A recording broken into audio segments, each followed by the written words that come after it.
Përshëndetje. Qëllimi i vizitës suaj në Dragash?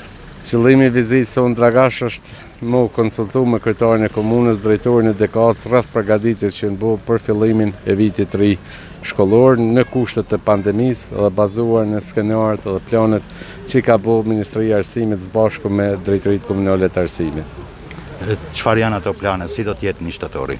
Po 1 shtatori janë 3 skenaret përgatitur varësisht për gjendjes në teren. Ne nga kryetari i komunës dhe nga drejtori i Drejtorisë Komunale të Arsimit morëm një informatë që Dragashi është i përgatitur për me fillu me skenarin A, aty ku ka mundësi, ndërsa skenari B, kombinim shkollë mësim distancë ose një skenar që është pak ma fleksibil, është përsëri është në plan, por Dragashi ka kushtet për me vazhdu me skenarin A, dhe më thonë me këtu nxënësa në shkollë, por me një orar të shkurtuar dhe me një shkurtim të përmbajtjes mësimore konform planet që ka bërë Ministria e Arsimit.